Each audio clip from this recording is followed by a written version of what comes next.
Sejumlah persiapan jelang dilaksanakannya gerakan 2 hari di rumah saja dari Pemprov Jawa Tengah. Beberapa daerah mulai bersiap diri. Informasi selengkapnya akan disampaikan Yana Rahmadina langsung dari Semarang, Jawa Tengah.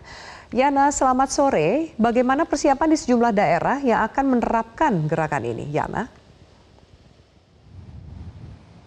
Ya, selamat sore Avi. Tentu sejumlah persiapan dilakukan beberapa daerah yang akan menerapkan instruksi Gubernur Jawa Tengah Ganjar Pranowo untuk memberlakukan gerakan 2 hari di rumah saja pada esok tanggal 6 dan juga 7. Persiapan tersebut diantaranya adalah sosialisasi yang terus dilakukan ke seluruh lapisan masyarakat. Salah satunya adalah yang dilakukan di Kabupaten Semarang, di mana pengelola pasar ini sudah mulai melakukan terus sosialisasi kepada sejumlah pedagang untuk tutup 2 hari esok.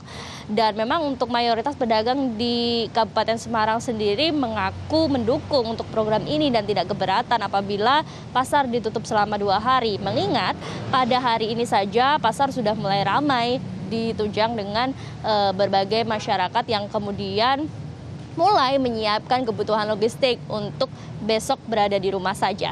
Tentunya omset yang didapatkan hari ini pun dinilai dapat menutup kekurangan apabila 2 hari esok tidak buka pasar tradisional. Namun juga sejumlah persiapan dilakukan dari berbagai pihak, tidak hanya dari pengelola pasar, namun juga bekerja sama dengan tim gabungan Polri juga turut membagikan masker sembari bersosialisasi terus, dan pembagian masker ini tentunya juga dapat digunakan nantinya masyarakat untuk gerakan di 2 hari di rumah saja esok.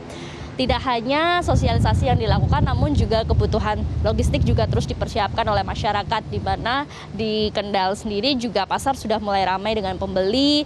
Namun untuk penutupan pasar di Kendal sendiri ini dilakukan dengan penyesuaian, yakni dari pemerintah Kendal ini juga menerapkan opsi penyesuaian, yakni berupa buka bergantian, yakni antara hari Sabtu atau hari Minggu, karena memang tidak seluruhnya pedagang pasar ini setuju akan ditutup seluruhnya terkait dengan pemberlakuan ini, di mana Ganjar juga menyerahkan kewenangan kepada kepala daerah masing-masing, karena mengingat kondisi dan juga situasi daerah tentu juga lebih diketahui oleh kepala daerah masing-masing terkait dengan faktor ekonomi masyarakat di sana.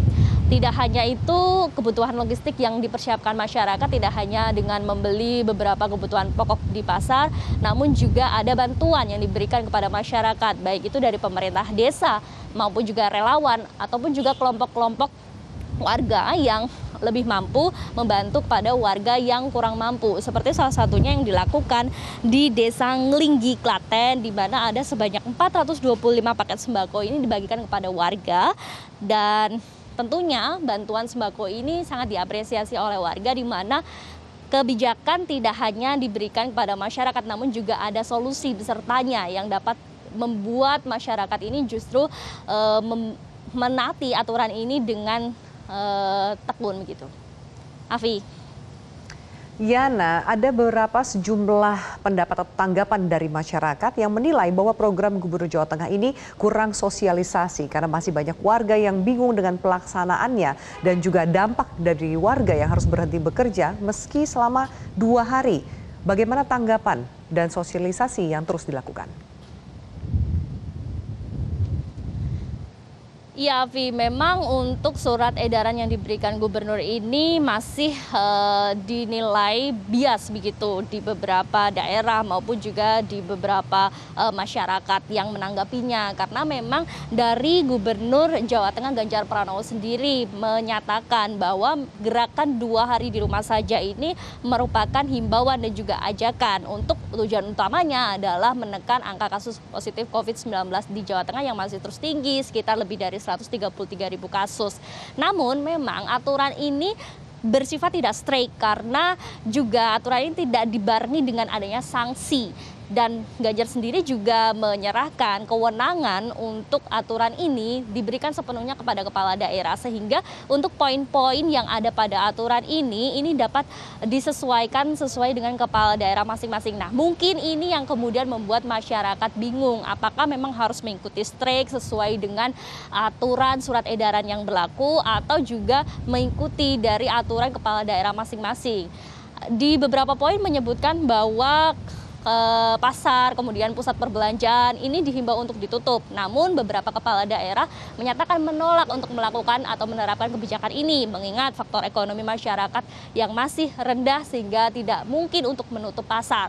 Nah, sosialisasi pun terus dilakukan untuk dapat diberlakukan, namun tentunya juga diharapkan masyarakat dapat lebih mengerti aturan yang diberlakukan pada suatu daerah tersebut. Afi. Baik, Yana, terima kasih atas informasinya dari Semarang, Jawa Tengah. Jangan lupa subscribe di YouTube channel Metro TV News dan juga nyalakan notifikasinya.